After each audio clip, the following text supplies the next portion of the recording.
vem da espiritualidade, vem dos espíritos amigos desencarnados e não de mim.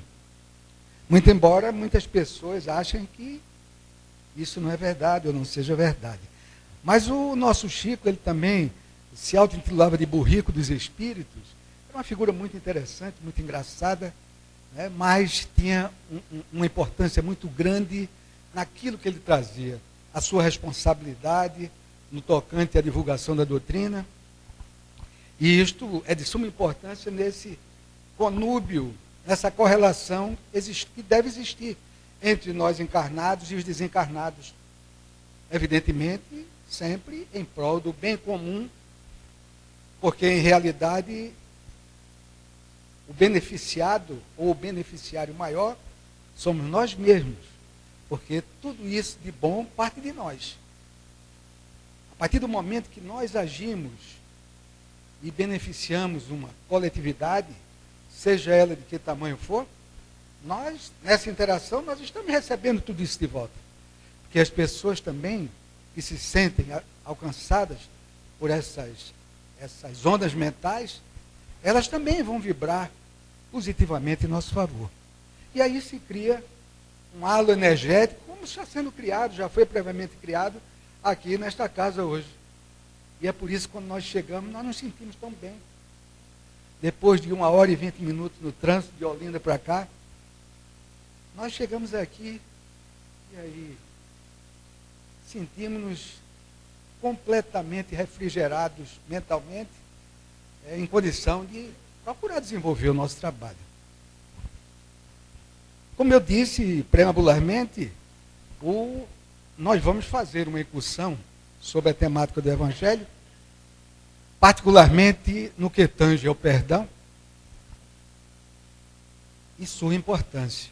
Então nós vamos conversar um pouco do porquê o perdão é importante. Qual a razão da importância do perdão? Se ele é tão badalado, ele é tão difundido em outras religiões, em outras crenças, e como é que nós vemos o perdão? Evidentemente, nós iniciaríamos, como de fato estamos iniciando,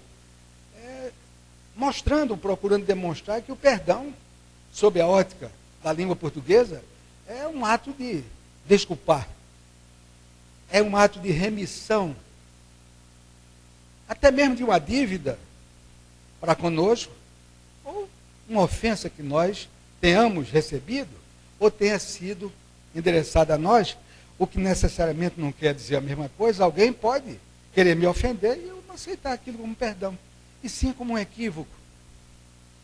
É um ato de indulgência.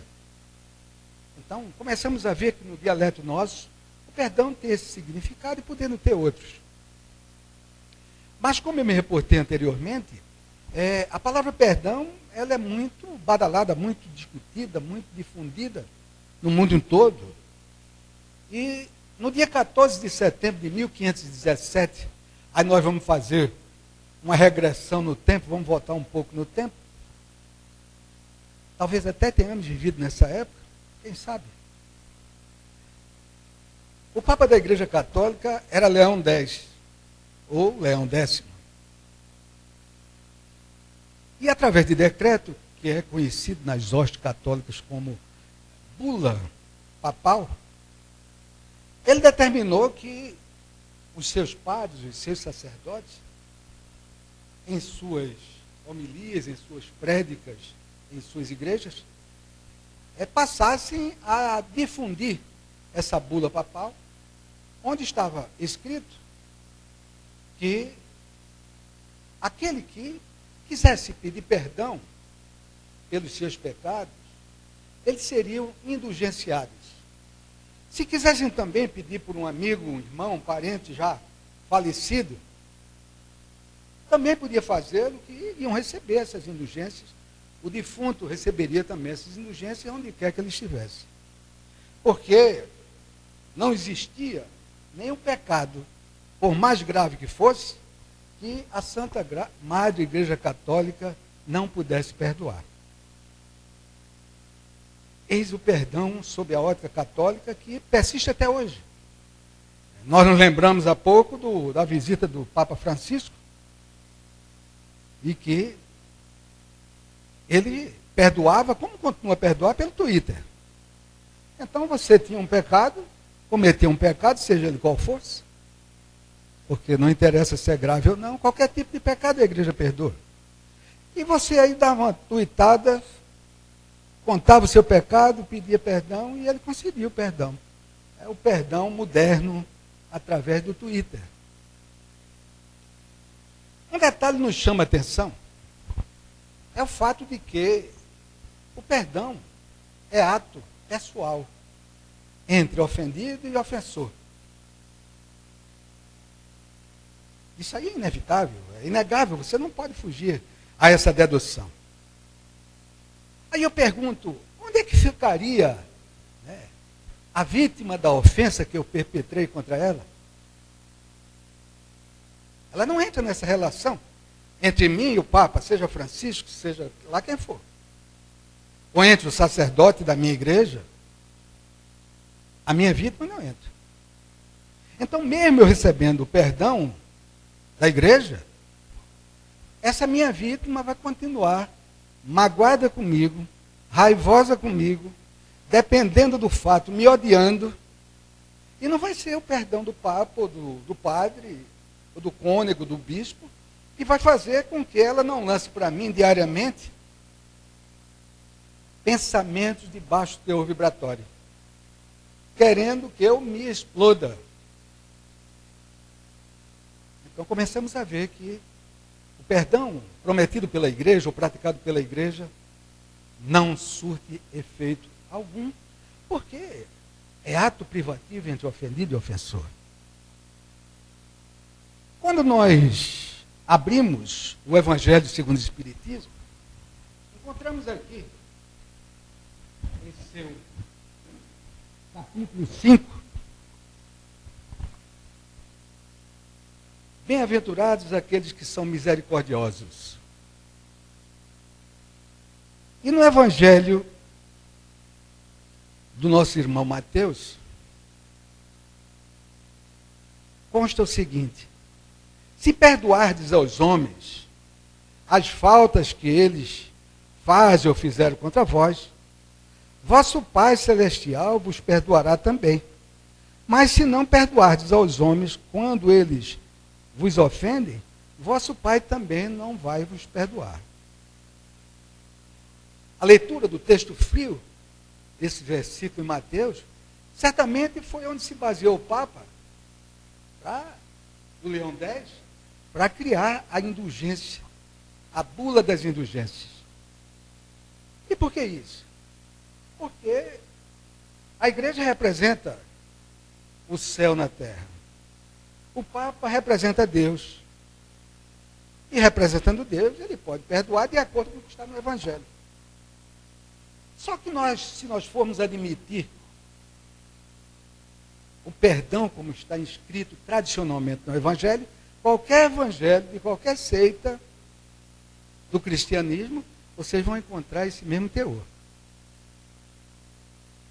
Se nós adotarmos a postura, outra sobre a ótica espírita, vamos verificar, primeiro, que todos nós que nos trouxe quando passou por aqui. Nós vamos verificar também que por conta disso, essa aparente barganha celestial entre nós e Deus, ela deixa de existir. Até porque o Criador nos concedeu o quê? Os atributos do pensamento, da inteligência, do livre-arbítrio, que é a vontade em agir, seja para o bem, seja para o mal. Quando agimos para o mal, temos que retificar tudo isso, mudar o status quo da situação que nós criamos nesta encarnação, quando há tempo, ou então em outra etapa de vida, e de acordo com o nível de agressão feita ou de ato mal praticado, as consequências poderão ser danosas ou não para nós. Quando não são danosas contra outrem, basta simplesmente que nós modifiquemos a nossa maneira de pensar e agir. Mas quando prejudicamos aos nossos semelhantes, aí nós temos que fazer essa reparação, sob pena de expiar tudo aquilo que nós fizemos contra outrem em outra etapa de vida, ou ainda nesta, quando é o caso. Nós temos, em sentido amplo, um exemplo para dar aqui, por força das ocorrências diárias. A Fabiane Maria de Jesus, em São Paulo, foi vítima de homicídio por linchamento em público. Foi confundida com outra pessoa. É um ato de barbárie? É. Nós espíritas somos a favor dos agressores? Claro que não. Mas nós temos que olhar também a vítima, que em espírito tirou de si aquela pecha terrível de ter feito com outra em outras vidas, ou em uma vida passada, da mesma forma como ela sofreu. Porque a lei de Talião, olho por olho, dente por dente, é auto-aplicável. Não é ninguém que venha de fora para aplicá-la em nós. Porque se nós temos uma consciência, que é o nosso espírito, se nós temos inteligência, se nós temos vontade, pensamento, que são os atributos básicos de cada um de nós que somos espíritos encarnados, hoje mais de 7 bilhões de pessoas no mundo, afora os desencarnados, e aí nós perdemos, não existe IBGE lá para fazer esse censo, e até que nem precisa. Chegamos à conclusão de que o que aconteceu com a nossa irmã, a Fabiane, em São Paulo, como aconteceu com o nosso irmão aqui em Recife, que desencarnou por homicídio, quando alguém atirou um vaso sanitário de cima das arquibancadas de Santa Cruz, porque caiu justamente em cima dele. Então, interrogação. Mas nós temos uma proposta, uma sugestão de esclarecer. Porque ninguém sofre sem merecer. E aquilo é um sofrimento benigno, não para o corpo físico, tampouco para a família. Mas é um benefício para o próprio espírito, que vê lavada, entre aspas, a sua alma, que estava denegrida naquele aspecto, com relação a atos idênticos praticados, ou de igual forma, não, mas sempre homicídios.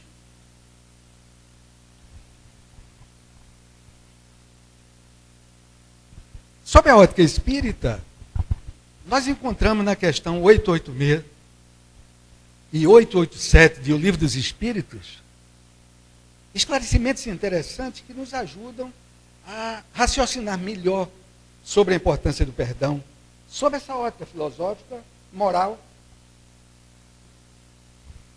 Dizem os espíritos superiores, respondendo à pergunta de Kardec, como Jesus interpretava a verdadeira caridade. A resposta foi bem simples. Benevolência para com todos, indulgência para com as faltas alheias, perdão às ofensas recebidas. E Simão Pedro perguntava, quando Jesus falou sobre isso, Simão perguntava, mas Senhor, quantas vezes eu devo perdoar? E o mestre respondeu, 70 vezes 7 vezes. Os séculos passaram e Emmanuel, nosso querido espírito irmão, esse companheiro de jornada, o Emmanuel diz o seguinte, que nós devemos perdoar 70 vezes 7 vezes por cada ofensa recebida. Então você pode receber 10 ofensas por dia, se amanheceu com o chinelo virado para trás, como o povo diz, né? E aí, hein? E por que você não deve perdoar? Deve sim. E por que você deve perdoar? Na questão 887, os espíritos amigos, eles esclarecem que nós não podemos ter, pelo inimigo, pelo adversário, né, o mesmo amor que temos por aqueles que nós amamos. Claro. Mas o enunciado de amor que Jesus nos trouxe foi o amai-vos. E o amai-vos é indistinto. E você também deve perdoar a quem lhe ofendeu, ao seu ofensor. Como? Se ele não permite sequer, se as nossas nossa emissão de pensamento não se juntam, não se justapõem, não se conectam.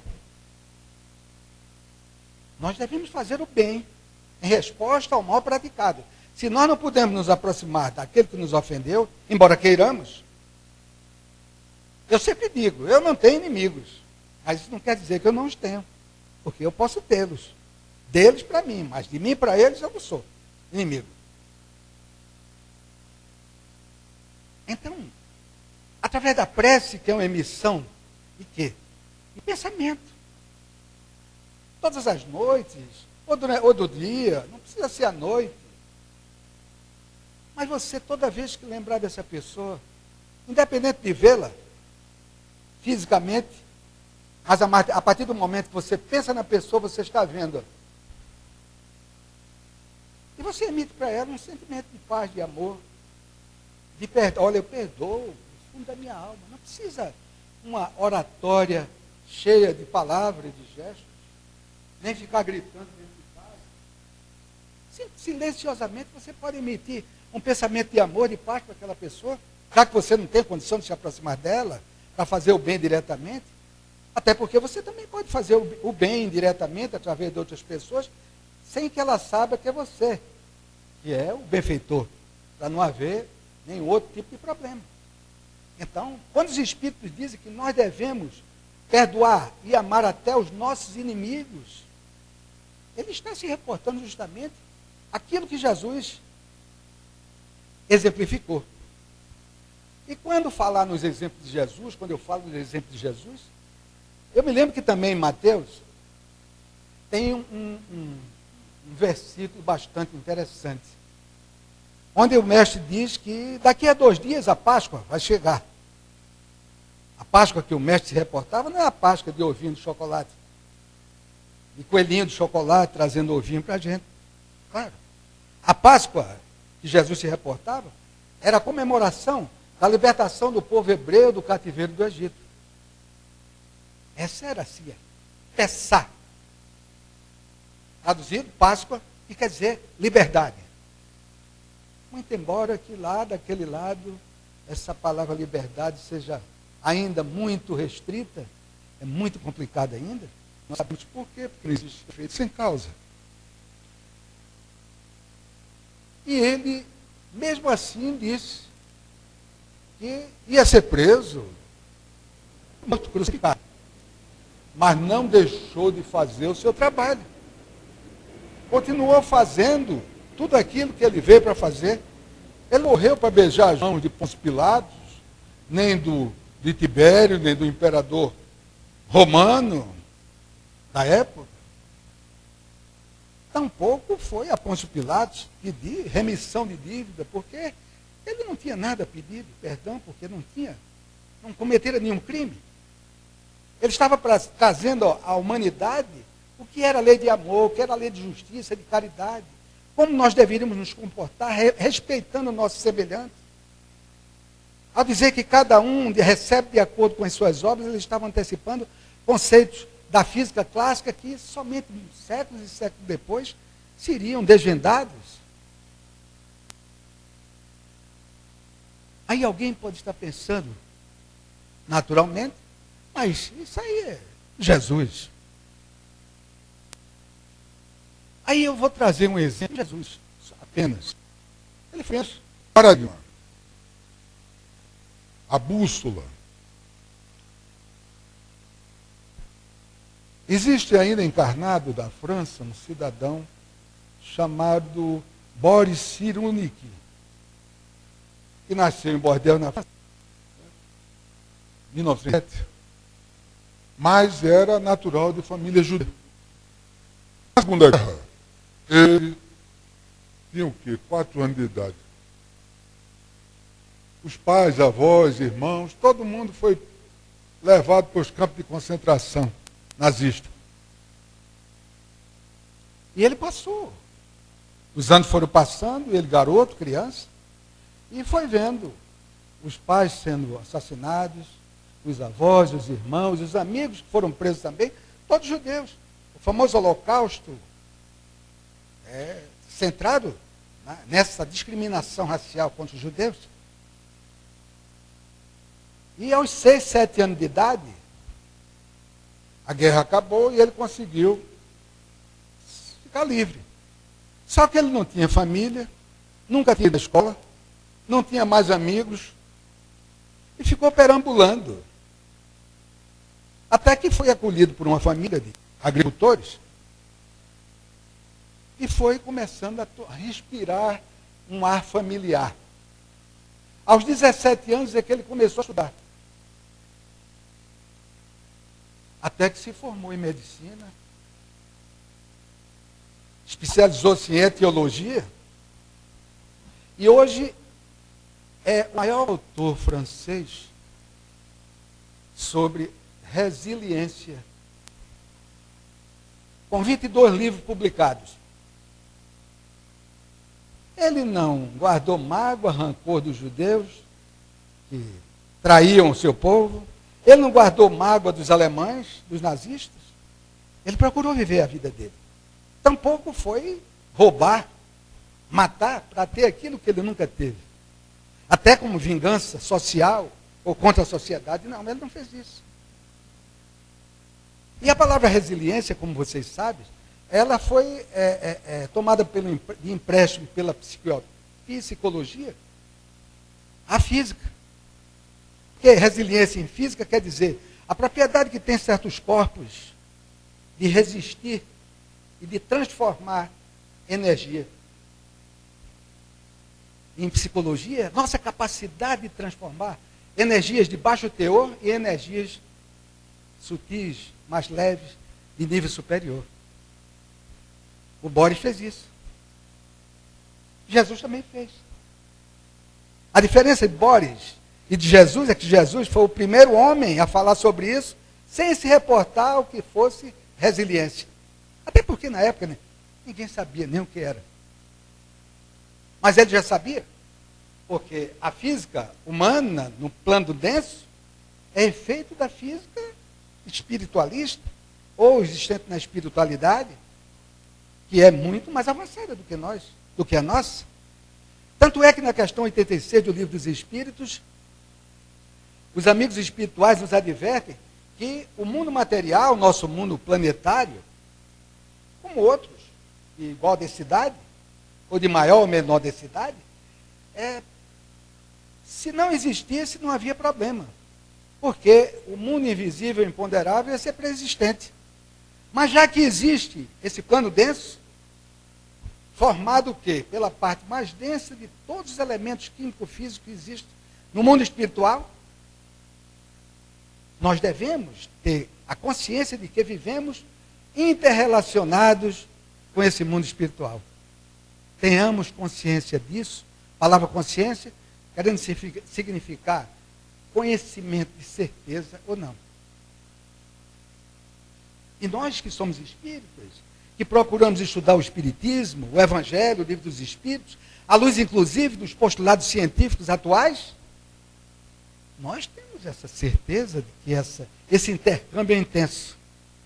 Independente da pessoa encarnada ter mediunidade ostensiva ou não. Porque todos nós somos influenciáveis. Porque se fosse assim, só os médios ostensivos é que teriam a capacidade desse intercâmbio, quando na realidade nós não somos médios ostensivos. Quando eu digo nós, eu não sou médio ostensivo. Mas eu tenho a minha sensibilidade mediúnica, que eu sei que tenho, e tenho que saber usá-la. Eu recebo a inspiração dos amigos espirituais, me ajudando nas minhas palestras, quando eu estou na tribuna, me ajudando quando eu estou fazendo as minhas pesquisas, pré-palestras. Eu tenho a minha intuição, que não vem dos espíritos amigos superiores. Porque a intuição, no meu entender, é o quê? É uma lembrança disfarçada daquilo que nós já aprendemos em vidas passadas. Tanto é que nós, e aconteceu comigo, acontece comigo, deve acontecer com qualquer um de vocês, quando nós vamos aprender determinado assunto, determinado tema, uns nós absorvemos com uma facilidade tremenda. Parece que já conhecíamos. Outros é complicado. Isso é prova de que a intuição não está batendo. E aí nós temos que queimar os nossos neurônios para fazer com que Isso passa a integrar o nosso eu maior. Então, é muito interessante quando nós começamos a fazer essas pinceladas aqui e acolá. E chegar, inclusive, a uma outra dedução. Por que a igreja se diz a representante do céu na terra? Porque o Papa é o representante de Deus na terra? Se Jesus nunca fundou religião nenhuma. E Pedro, que é tido pela Igreja Católica como primeiro Papa, nunca foi Papa. Esse edifício montado, esse silogismo montado pela Igreja, através da sua filosofia teológica, não resiste a uma argumentação. Isso eu estou falando não é por falta de indulgência. Eu não estou condenando. Até porque eu poderia até condenar há 20 anos atrás, ou 30 anos atrás. Mas hoje eu não condeno, porque a responsabilidade é de quem criou esses artifícios. A mensagem que o nosso amigo leu aqui fala nisso. Não é minha. Eles que respondam. Agora, a minha tarefa é justamente esclarecer o porquê e como nós devemos entender esse sentimento de amor chamado perdão. Sob a ótica científica, a física quântica, que na época de Jesus não existia, porque também não existia na época de Kardec. Aí a beleza de Kardec, ela transcende. Kardec não era espírita, porque o espiritismo não existia. A física quântica não existia na época de Kardec, 1857, quando ele terminou de estruturar o Livro dos Espíritos, porque a física quântica surgiu pela primeira vez em 1901, 44 anos depois do surgimento do Livro dos Espíritos. E nós encontramos, o mais interessante de tudo, é que no Livro dos Espíritos nós encontramos conceitos interessantíssimos sobre física quântica, sem falar em física quântica. Uma prova evidente que os espíritos superiores que compuseram essa obra, eles já conheciam isso. Ao tratar do pensamento, nas questões 89 e 835, em O Livro dos Espíritos, os amigos espirituais nos advertem que o pensamento, ele trafega no espaço numa super velocidade. A velocidade superior da luz, que é 300 mil quilômetros por segundo. Isso por quê? Porque o nosso pensamento trafega fora das barreiras de espaço e tempo. E ele diz também que o pensamento, onde está o pensamento, esse grande atributo do espírito, está também a alma. Porque é a alma que pensa. Então nós podemos endereçar nosso pensamento, inclusive agora, se nós quisermos, a qualquer lugar que nós conheçamos. Qualquer lugar. Não precisa você se deslocar. Você está aqui, pensa num local que você conheça, seja ele qual for, seu pensamento já se desloca imediatamente. É isso que levou os grandes físicos quânticos a conceberem a teoria da dualidade de ondas e partículas. O que é uma certeza quando nós aplicamos ao nosso dia a dia. Ele diz o seguinte, que o pensamento é a onda enquanto possibilidades. O que é enquanto possibilidades? É enquanto estamos pensando, raciocinando, concebendo, maquinando a ideia. Vamos fazer, não vamos fazer? Não, hoje eu não vou fazer, não, deixa para amanhã. Bem, você, a vontade é sua. Mas você transforma essas ondas de possibilidades, que é o nosso pensamento, em evento real, seja ele qual for. Um espírito que vai reencarnar, ele transforma as ondas de possibilidades, que é a reencarnação futura, num evento real no momento da fecundação, e que ele se liga ao casulo materno. Ele próprio faz isso, conscientemente ou não, através dos tutelados, dos cientistas da espiritualidade. Se nós pensamos em comprar um carro, nós vamos calcular preço, melhor preço, que tipo de automóvel vamos comprar, esse aqui não dá para meu salário, mas esse aqui dá, e tal, e tal, e tal. Você só cria o evento real quando você assina o documento, recebe o carro e chega em casa. Aí você criou o evento real. E os físicos quânticos dizem o seguinte, que o observador é algo de suma importância na vida planetária, tanto no mundo denso, como no mundo imponderável e invisível. Porque sem o observador não existe nada. E quem é o observador? Deus, o maior de todos, criador de todas as coisas. Espírito, inteligência suprema, bondade infinita, né? Onipresente, como consta na parte inicial do livro dos Espíritos, a partir da questão primeira. E os outros observadores somos nós, cada um de nós é um observador. Até porque, quando nós queremos fazer, nós, como eu disse, nós pensamos, observamos, vamos ver se está certo, né? Apesar de que tem muita gente que nem olha para isso. Mete os peitos e faz e depois está mal. Mas a responsabilidade é da pessoa que assim age.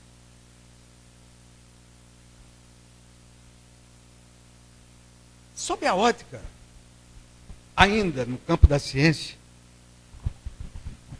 da psiconeuroimunologia, nós encontramos um cientista muito interessante, um PhD nessa área, chamado Mário Beauregard, que tem uma obra chamada O Cérebro Espiritual. Nós não encontramos isso nas casas espíritas para vender. É porque é cara, não. Custa 45, 46 reais.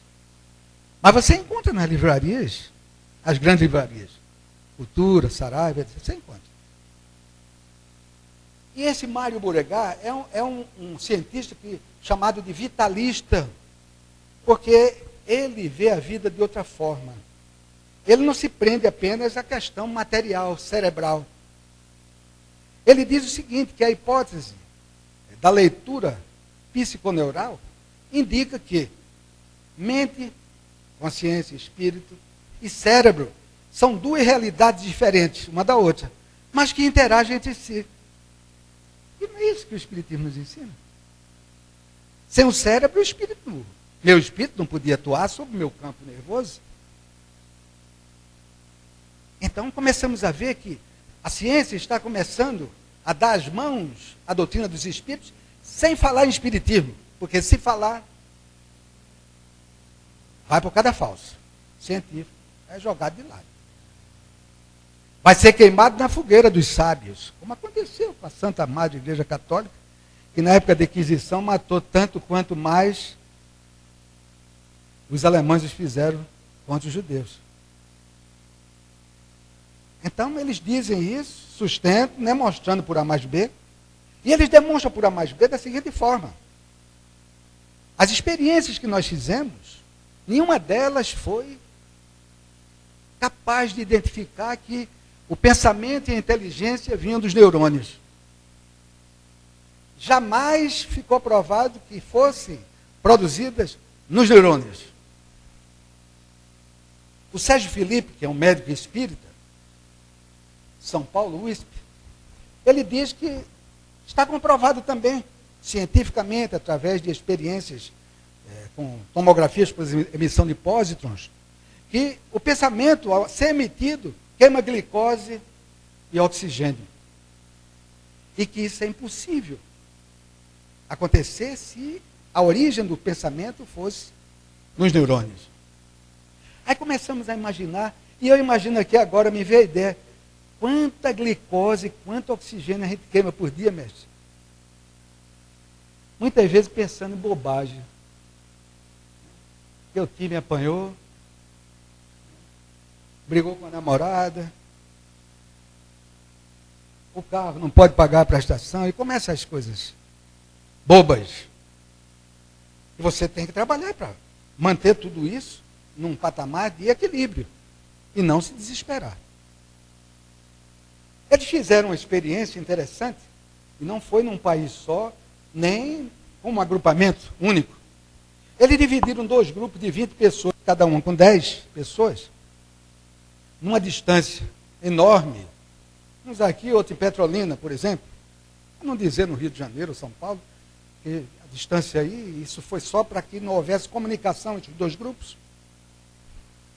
Cada grupo interligado com seus eletrodos, na cabeça, nos peitos, e interconectado com um sistema de computação.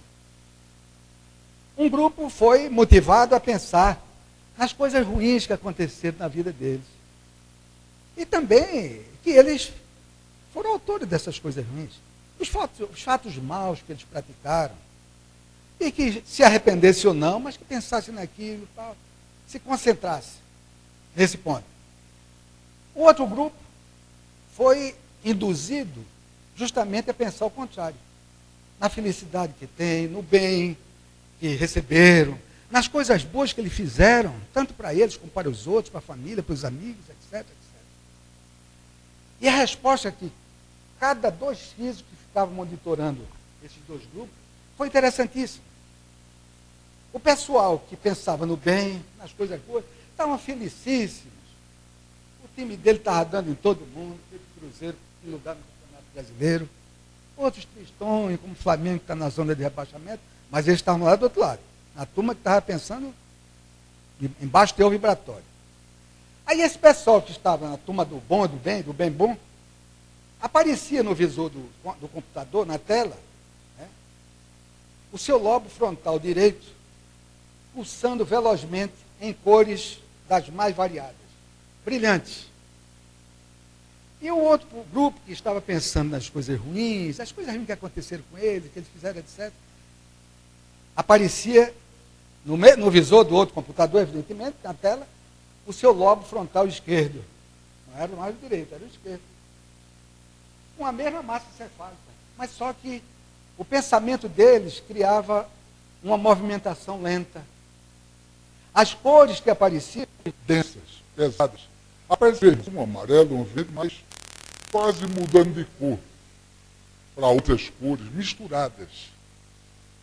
E a conclusão desses cientistas vitalistas: nós podemos mudar a nossa estrutura bioquímica. Isso, no meu entender, não sei se vocês vão entender dessa forma, nada mais é daquilo que o Espiritismo nos orienta. Reforma íntima. Trocar o tênis. Mudar a maneira de se comportar. Porque, como Leon Denis diz no livro Problema do Ser e da Dor, do Destino e da Dor, a educação do pensamento corresponde à educação dos atos. Porque se você não educar os pensamentos, você jamais vai educar seus atos. Então começamos a ver que reforma íntima é ciência. Começamos a ver que perdão é ciência. Por quê? Porque aquela que fez e desfez e não perdoava ninguém, há um outro comportamento, a vibração dela muda. Então, perdão também é ciência. Existe um psicólogo, HD em psicologia nos Estados Unidos, chamado Fred Laskin, Luskin, Fred, nosso Fred conhecido, que veio de Frederico, nosso irmão Frederico Menezes, que a gente só chama ele de Fred, mas é Frederico Menezes, então, lá é o Fred Laskin. E ele é um profissional do campo da psicologia transpessoal. Faz parte de uma universidade como professor, lá nos Estados Unidos, Palo Alto, se eu não me engano, na Califórnia. E o Laskin, ele passou mais de 20 anos estudando, pesquisando tudo aquilo que os seus pacientes diziam nas suas sessões. E ele conseguiu êxito tremendo a orientar cada um dos seus pacientes para que eles mudassem a maneira de se comportar, a maneira de pensar, de agir. Porque uns diziam: olha, eu sinto uma dor de cabeça terrível, eu tomo uma aspirina, um ácido acetil salicílico qualquer, passa na hora, mas depois volta. Eu tenho dores nas costas profundas, eu sofro de uma alergia em minha pele que não tem doutor que cure. Outros dizem: eu estou com uma úlcera do adenal há mais de 10 anos. Outros se reportavam a cânceres. E a orientação deles era justamente isso. A mesma orientação que um espírito amigo, lá na Casa Espírita André Luiz, que é lá no Terminal Integrado Olinda Paulista, tem uma casa espírita que se dedica a tratar a cura, tratamento de enfermos, tanto do espírito como da alma. Ele, numa entrevista com um amigo paciente que foi lá, dizendo que a situação dele é essa, e o espírito disse o seguinte: olha, a primeira coisa que você tem a fazer é mudar a sua maneira de pensar. É mudar a sua vibração, o seu tônus vibratório. Isso vai ajudar muito. Não vai lhe curar de imediato, mas vai lhe ajudar.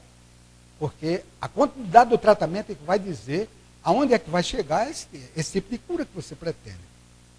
E é justamente o que Fred Laskin, prescrevia para os seus pacientes. Dizendo, de outra forma, que eles não deviam transformar o seu cofre psíquico em depósito de dejetos morais, de mágoa, de ódio, de inveja, de egoísmo, de ciúme. Porque tudo isso era fonte que gerava todos aqueles distúrbios, aquelas dissonâncias celulares. Isso em razão do tempo que isso vinha acontecendo. Não é eu, por exemplo, pensar errado aqui e amanhã deixar de lado. Não quero mais saber. Aí não vai fazer eu não vou fazer da minha mente um cofre de dejetos psíquicos. Mas se eu continuo todos os dias, toda hora, se eu penso naquilo, seja lá o que for, então, eu estou dando um dedão no pé. Eu estou trabalhando contra mim. Equivocadamente e sem eu saber. Isso também implica no entendimento científico sobre perdão. E o Laskin diz o seguinte: olha, não pense, ele dizendo para um dos seus pacientes, ou uma das suas pacientes, não pense que você perdoando a quem lhe ofendeu, você está fazendo favor a ela, não. Você está lhe dando um presente vital. Porque isso vai lhe beneficiar futuramente. É muito interessante quando nós começamos a alinhavar o perdão sobre essas óticas. Até porque o próprio Desmond Tutu, que é aquele bispo sul-africano, quando Nelson Mandela estava preso, né, aquele absurdo que Nelson Mandela sofreu, da mesma forma que Sócrates sofreu na época. O Nelson Mandela passou 20 anos ou mais preso. Qual foi o crime que cometeu? Nenhum. Não se rebelou, não se revoltou. Não transformou o cofre psíquico dele em depósito de dejetos. Perseguiu o seu objetivo e alcançou. O Desmond Tutu, o Mandela estava na cadeia, e Desmond Tutu, diante daquele apartheid terrível, porque só quem sabe o que é apartheid é quem sofreu, ou quem já leu nas entrelinhas como funcionam esses apartheids, tanto racial, como a discriminação, o preconceito. Né? Agora há pouco minha neta foi resolver um problema dele lá no banco, porque já fazia 3 meses que não tinha mais movimentação no banco, já tinha quebrado inclusive o cartão que ela usava para comprar a crédito. E recebeu uma fatura, e ela não foi lá. E quando chegou, estava na fila, aí Raíssa, que é minha neta, ela levou a bisneta, que é Yasmin, né? Para passear, porque a bisneta não pode ver um carro. Ela está com o nome de Maria Gasolina, não pode ver um carro que ela fica. Tem 8 meses, vai para 9, dia 6. Porque quem é que não gosta de passear, né? E ela vai ficar naquele público o tempo todo, vamos passear. Aí então, tinha umas pessoas na fila, esperando para ser atendida, e uma senhora estava atrás dela e disse: olha, eu não vou ficar nessa fila não, porque eu não quero ser atendido por aquele gerente não. Aí minha neta disse: mas por quê? Porque ele é deficiente, está vendo os braços dele como é não? Esse cara é muito lento, eu não vou... Aí ela disse: minha senhora, isso é preconceito. Ele está atendendo tão bem, tão rápido. Aí a senhora disse: sabe, cara, é mesmo, isso é um preconceito. Ainda bem que a senhora era educada. Se fosse mal educada, a resposta tinha sido outra. E minha neta disse que foi lá, quando chegou a ver dela, o cidadão atendeu ela muito bem, a Yasmin jogou-se nos braços dele, ele ficou maravilhado e atendeu maravilhosamente e resolveu o problema dela.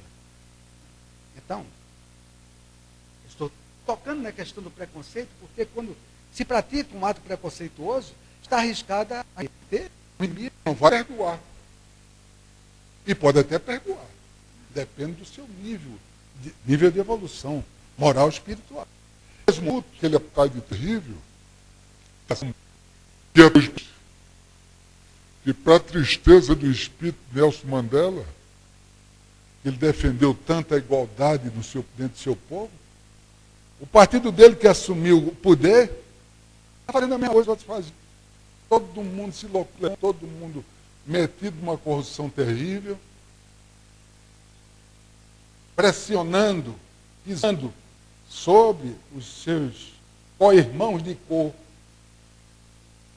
E isso para ele, como espírito, não é uma decepção, porque ele já sabe por quê. E Desmond Tutu dizia o seguinte: perdoar e ser perdoado é virar a página da história. Não para você esquecê-la, mas para evitar que ela lhe aprisione. Ah, mas isso é um postulado moral. Jesus também ensinou a perdoar. Os espíritos superiores ensinam a perdoar, mas perdoar é muito difícil, é muito complicado. Por que é complicado? Se você se colocar na pessoa do outro, passar para o lado do seu ofensor, você vai ver que não é complicado. Até porque quando você comete as suas faltas, os seus erros, você gosta de receber esse beneplácito do perdão, da indulgência, da benevolência. E por que você não pratica com relação a quem lhe ofende? Afinal, quem é que ofendeu, você ou aquele ofensor? O ofensor. Segundo, as pessoas esquecem que o perdão suaviza a mente daquele que concede e conquista o ofensor. Isso não só apenas nessa vida, no corpo de carne, mas também na parte espiritual. Eles, quando os espíritos, quando se reencontrarem, não vai haver mais animosidade. Então, a beleza da doutrina dos espíritos é essa. E essa questão da prisão que o Desmond Tutu falava, é uma prisão real, embora virtual, energeticamente falando. Viva. Sem a virtualidade que nós conhecemos aqui na matéria densa. É uma prisão energética. E onde é que está essa prisão energética? Aí nós vamos nos socorrer agora de quem? Da biologia. Todos nós, essa massa humana que habita o planeta Terra, tem o seu sistema nervoso, central, simpático, parasimpático, periférico, vascular cerebral, né? O vascular periférico. Todo mundo tem um sistema límbico. Esse sistema límbico são três bichinhos, três glândulazinhas pequenininhas, tipo amêndoa, tipo uma ervilhazinha, incrustada lá no campo do cérebro, lá dentro. E esse sistema límbico é formado de quê? Do hipotálamo, que regula as emoções, o nosso comportamento emocional. Nós temos as amígdalas, que não são as amígdalas que extraímos quando elas estão nos incomodando na garganta, mas sim as amígdalas cerebrais, que são duas bichinhas, duas ervilhazinhas bem pequenininhas, onde ali está regimentada a nossa memória, o nosso sentido de satisfação individual. E temos também o nosso hipocampo. Aí sim, onde a memória, o hipocampo é vizinho das amígdalas, aí está o hipocampo regendo, regulando a nossa memória. O nosso sentido de bem-estar, de equilíbrio pessoal, individual. Aí agora nós vamos raciocinar. Se eu coloco dentro do meu hipocampo emoções densas, mágoa, raiva, ódio, intriga, inveja, ciúme, fofoca, toda hora, todo instante, de manhã, tarde e noite, até dormindo, você está fofocando. Aquilo ali fica registrado nesse campo límbico. Na sua memória atual, E como nós temos o que Kardec chamou de perispírito, e que André Luiz chama de psicossoma, que o biólogo inglês Rupert Sheldrake chama de corpo morfogênico, o que nós temos no nosso físico, nós temos no nosso perispírito, o psicossoma, o corpo morfogênico. Então, nós temos também o nosso sistema límbico. Então, tudo aquilo que nós fazemos de bom e de ruim está ali gravado na memória, ancestral inclusive. E quando nós desencarnamos, perdemos a indumentária carnal, e aí? Dois caminhos. Ou fica documentado pela sua luminosidade perispiritual, ou fica no outro mundo silêncio, sem documento, procurando se esconder e mentir, o que não vai resolver, porque aqui você mente, lá não mente. Porque quando você mente sobre algo, você está pensando no que acontecer, quando você está pensando, já está refletido na sua mente espiritual. Você não tem como mentir. Você mente para aqueles espíritos que não sabem nada, que são mais atrasados que você. Mas para os mais adiantados, não. Então, meus queridos amigos e irmãos, esse breve passeio que nós fizemos no cenário do perdão, sob a ótica de Jesus, sob a ótica científica, sob a ótica filosófica, sob a ótica do Evangelho, nos leva a uma certeza que nós devemos sempre trabalhar em nosso favor. Por mais que sejamos ofendidos, comecemos a pensar no perdão. Porque isso é um ato de reforma íntima dos mais importantes. Até porque, e também, a nossa reforma íntima não se restringe apenas ao perdão, mas também a outros pontos morais e principalmente os científicos, intelectuais, que nós temos que aprender, ou hoje, ou amanhã, nesta vida ou em vidas futuras. Aquilo que nós deixamos de fazer em vidas pretéritas. E eu queria deixar para vocês uma mensagem, querido amigo e irmão espiritual, o Tagore, que é um poeta indiano, o Rabindranath Tagore, que ele nos diz o seguinte: tenho comigo uma flor e uma espada. A flor eu devo oferecer ao meu semelhante, de quem sou eterno servidor. Com a espada me posto ao portão de minha própria alma, sempre atento e austero ante os inimigos que estão lá dentro. E precisam ser educados com disciplina e trabalho. É por isso que eu sou poeta e sou soldado. E nós devemos ser poeta e soldado em nossa caminhada eterna. Um abraço para vocês e daqui a alguns meses ou algumas semanas, quem sabe, nós estaremos aqui de volta. Tá? Esse diálogo mental, que foi um monólogo aparentemente, mas para mim foi um diálogo, porque da mesma maneira que eu joguei para vocês, recebi também. Um abraço para vocês. Vamos fazer a prece final, porque quem não pode com o pote não pega na rodilha, né, professor? Vamos, trabalhar. E neste momento de prece, eu quero, inclusive, lembrar da figura vetusta, alegre, maravilhosa, do meu querido Dom Helder Câmara, hoje na Pátria Espiritual. Onde ele, abordando a questão da nossa responsabilidade, do dever que nós temos de trabalhar contra os nossos próprios inimigos que estão em nossa alma, como o Tagore se reportou, ele dizia: olha, que importa que eu caia pelo caminho, que eu chegue de asas quebradas, desfigurado. O importante é que eu cumpra e que nós cumpramos a nossa missão corretamente até o fim. Em homenagem a Dom Helder, eu vou lembrar novamente dele com a oração que ele sempre fazia à noite, que eu gosto muito.